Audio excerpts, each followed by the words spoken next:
popping all that bullshit. I be seeing you, Jimmy, talking about we Gucci boo boo. He in the Gucci store. Talking about we Gucci boo boo.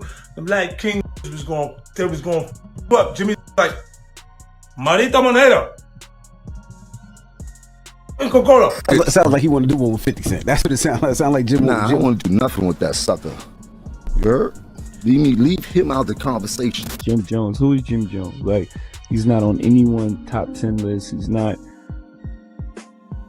like no one's top 10 list, maybe not even his family. When Jay did the remix, it was the biggest alley-oop he could do for me. I understood a lot about music, and at that time, people were looking at the wrong way, and I was looking at the right way.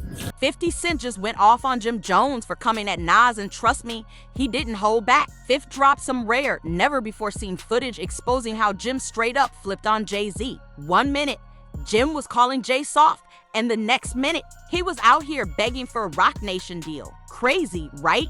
If I told you I was in the Roc Nation office, how would you feel about that? Huh? You think I was lying? That's clear enough for you? Y'all already know 50E's never been cool with Jim Jones or Jay-Z. That's old news. But when it comes to Nas, 50E's got nothing but respect. So when Jim started running his mouth, saying he's better than Nas, claiming he made Nas viral again, 50 took that personally. I did for Nas probably never been done for him in his life. He's never been that viral at all, ever. But what 50 just exposed, it's bigger than Jim disrespecting Nas. This is about Jim's long, messy history of disloyalty, real snake behavior. This man's been switching sides for years, beefing one day, begging the next, especially when it comes to Jay-Z. Jim spent over a decade throwing shade at Jay, even went so far as to slap one of Jay's own Roc Nation execs. But when his career hit a wall, guess who he ran to? Suddenly, Jay-Z was a hero, and Jim was on his knees begging to get signed. Now 50E's making sure the world remembers who Jim really is, a man with no loyalty, no real stance, and no respect for the culture he claims to ride for. But wait, this goes deeper. Jim's disrespect toward Nas didn't just bring 50E's smoke, it cracked open the door for the whole industry to start digging into Jim's dirty past. And what they're finding, it's wild.so. Let's really get into it, how Jim went from dissing Jay to straight up kissing the ring. Certain people shouldn't be able to say your names until they done something in the genre of music. I've done too much in this music to even have to answer that question. Like Jim Jones, who is Jim Jones? We all know 50 Cent doesn't miss when it comes to calling out the fakes. And when he called Jim Jay-Z's lapdog after Jim tried to disrespect Nas, man, the streets were listening. In case you missed it, Jim actually said he's better than Nas. He was out here arguing with Shannon Sharpe, saying he could run circles around Nas in the booth. Jim really thought he could talk like that and walk away clean. I'm way more influential than Nas, and I don't care what nobody say. I know I made a little boo-boo when you talk about the sales and all this type. I don't feel like getting into that rhetoric about where I started and where he started. You said that. But listen, Nas was nice when I was in high school. When I was in 10th grade, Nas came out. Nas was dope. We appreciated him. He had a little bit run. But Nas always came up second to Jay and DMX and all these other people. But lyrically, I'm gonna keep it a stack with you. Yeah, y'all but look how you dress. Nas. Look how you dress. You don't even be in the same places I be in. I can be in the church house. You can't ever Nas lyrics. I don't know who told you that. Now look, y'all know you on that good stuff, but you're not seeing Nas. You're not seeing Nas, bro. Let's be real. You got a bunch of 40 and 50-year-olds in their panties because I said I'm better than Nas. It don't matter. Look at you. Hey, I will run circles around Nas rapping right. I will run circles around Nas rapping right now. Right now, I will run Saturn around Nas right now rapping. Everybody knows that. When Jim Jones said he's nicer than Nas, the rap game didn't let that slide. A whole lineup of rappers checked him for that wild claim, but instead of backing down, Jim doubled down. He even had the nerve to brag that he made Nas relevant. Again, like the only reason people are talking about Nas now is because of him. And he really tried to act like Nas hasn't mattered since that legendary beef with Jay-Z. Ever. He's never been talked about like this ever in his life. Now, has Nas reached out to you? You did. The last time he was in some this what people were comparing when him and Jay was beating on him. You heard? And since Jim had the audacity to bring up Jay, Oh, you already know 50 Cent had to pull up receipts. 50 dropped a vintage clip of Jim Jones cheesing hard at Roc Nation headquarters, looking like the happiest fan in the room, acting all hype, like he just met his hero. And 50 didn't stop there. He added a cold caption to drive it all the way home. Someone asked me if I have more enemies than friends. I thought about it and said, yes, poor me. I'm suffering from success. Lol. If I told you I was in the Roc Nation office, how would you feel about that? Huh? You think I was lying? That's clear enough for you? Talk to me. Let me know your sentiments. You heard?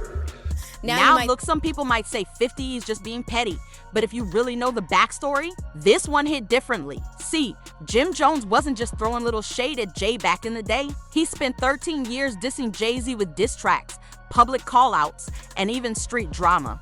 Jim lived in that Andy J energy.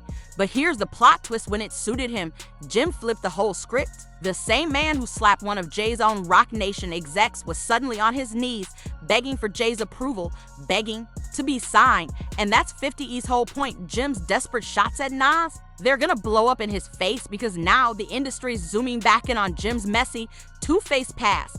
But wait, how did Jim even get to this point? How did he go from fighting Jay's people in the streets to literally chasing Jay-Z's cosign? Let's run it all the way back. It all started in 2002 when Cameron and Jim Jones got brought into Rockefeller by Dame Dash.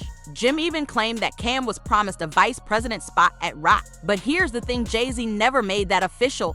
Cam later told The Source that same year. Cameron once said, I don't even know if I'ma take on the role yet. Me and Dame are still talking about it. But I mean, I can have it. It's mine. But here's where it gets spicy. Jay-Z was not co-signing that. Jay told The Source it wasn't official and basically brushed it off, calling it a little premature. The tension? It was right there from day one, and then things really popped off. Jay recorded a remix to Cameron and Yul Santana's smash hit, Oh Boy, and guess what? His verse went straight at Nas. But Cam and Jim, they shut it down. They refused to release the remix and even erased Jay's verse. Cam later said, I'm not about to let Jay use our record to fight his own battles. I did a little something for you in the studio. Then he had something to Oh Boy. This is Oh Boy's already #1? Yeah, it's popping. Yeah, I listened to it and I was like, erase that shit. That right there set the tone. Jim and Cam felt like Jay-Z didn't respect them, and from that point on, it was sneak disses and side jabs. Jim started calling Jay out in interviews on the radio, painting him as this corporate suit who forgot about the streets. First of all, let's get right to it. There seems to be some drama. You and The Roc, Jay-Z, you try to diss. You did diss him. I diss nobody. You dissed him. I diss Michael Jordan. Oh man, we just there's no drama, man. No, we're gonna get to that. Shouts to Dame Dash, who started Rockefeller Records. If y'all don't know, he's responsible for Rockefeller getting off the floor that started in Harlem. You know what I'm talking about? Jim went all in on Dipset's image raw, loud, aggressive, flashy. He made sure everyone knew Dipset was street certified, while Jay was buttoned up and business minded. Jim ran with the narrative that the streets had left Jay behind. You already know this that fifth. How on there, brother? Hold on, that's on this. See, middleman? Give me that. I'm on there. Jones. Capo. Burning the streets up. Y'all know what it is, man. Purple Haze coming out. My dude Cam album coming out. Joel Santana, he's slated for September. You know what they call me, Geronimo Pratt. Dipset, the new Black Panther.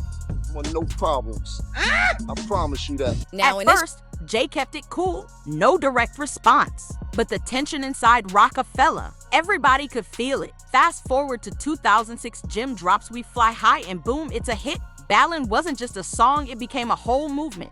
Yeah, I'm sitting clean with the bottle kitted. I hopped out, saggy jeans in my rock listen. But I spent about $8 grand, mommy on stage, doing the rain dance.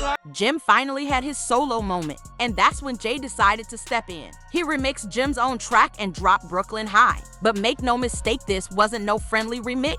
It was a straight up diss. Yo, Brooklyn get paper, don't big things. We shake around, they all wall game.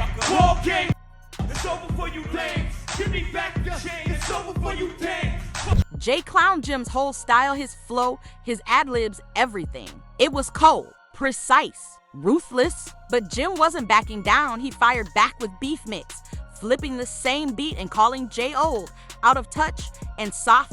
And this is when the beef left the studio and hit the streets. Things got real.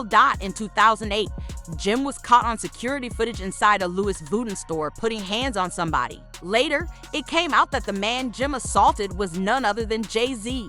Longtime A&R Lenny Santiago, Jim got arrested. He later pled guilty to misdemeanor assault.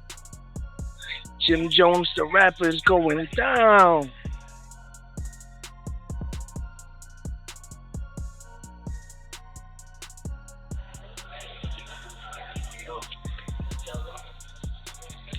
Jim Jones.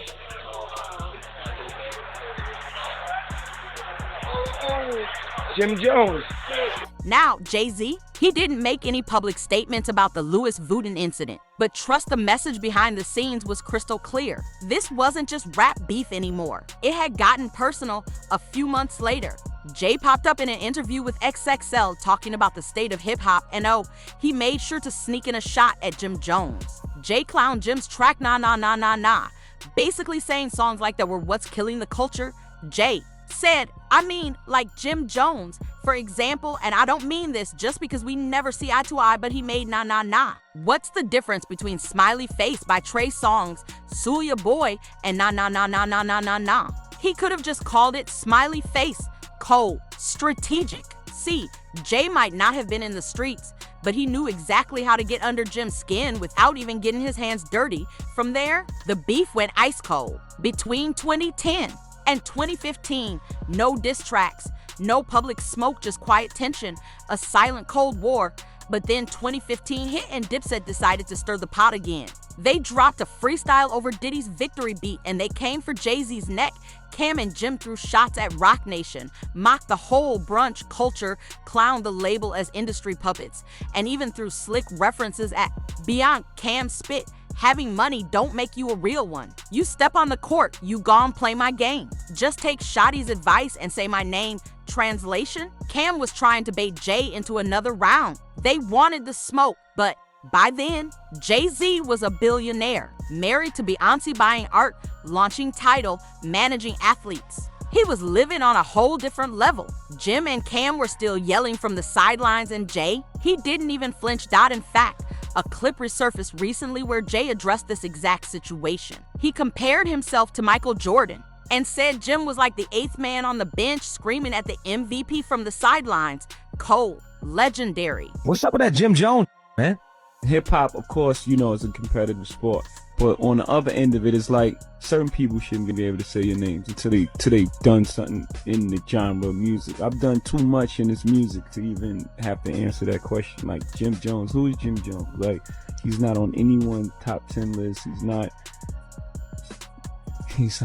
no one's top 10 list, maybe not even his family. I was saying last night, it's like the eighth guy on the bench just screaming at Jordan, like, you a bum.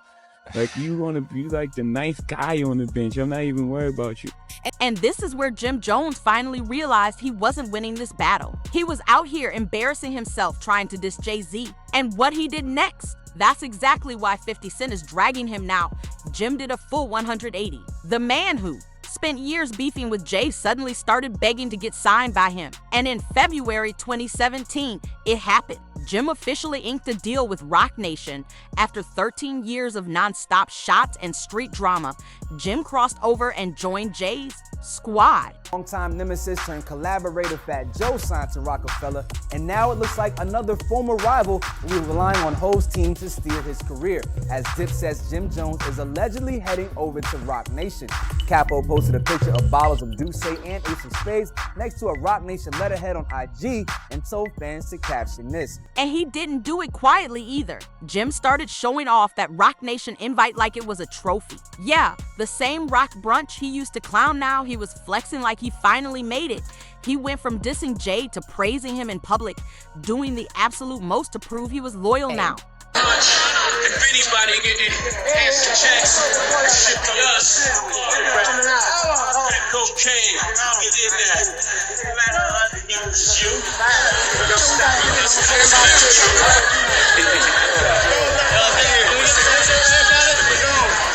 you need to the same Jim who used to call Jay soft. The same Jim who said Jay betrayed the streets. The same Jim who literally slapped Jay's boy in a Louis Vuitton store. Now, Jim's out here calling Jay his role model. But Jay, man, Jay stayed cool and silent. No congratulatory post. No warm welcome. Not even a little Roc Nation shout out. There's only one photo of Jay and Jim after that deal got signed, and honestly, even in that picture, Jay looks like he'd rather be anywhere else. Sure, Jim finally got to sit at the table, but you can tell, Jay never forgot how Jim tried to play him. But here's the thing, Jay-Z made it very clear. Jim might have signed to Roc Nation, but they were never equals. They never would be. To Jay, Jim was just another name in the Roc Nation folder. Just another file, and that's the irony, right? For over a decade, from 2002 to 2017, Jim built his whole brand by bragging about not being Jay-Z. Dipset was the anti-Roc Nation, the street alternative to Jay's polished corporate image. But in the end, the money won. The image Jim spent years building, it crumbled the moment he needed a deal. Jay didn't need to diss him. He didn't need to clap back. Jay just waited, sat back, played the long game. And when Jim finally bent the knee, Jay took the meeting, signed the contract, and kept it moving like it was just another business transaction. And that's exactly 50 Cent's point. Jim spent years talking down on Jay-Z, but in the end, he was the one begging for a seat at the table. And let's keep it real, most people probably would have forgotten all about this if Jim hadn't made one crucial mistake. He disrespected Nas's legacy the second he did that. He invited 50 Cent and the whole industry to start digging, to start pulling those old receipts and exposing Jim's long history of flip-flopping, fake loyalty, and switching sides when it's convenient. And now, the receipts are too heavy to ignore.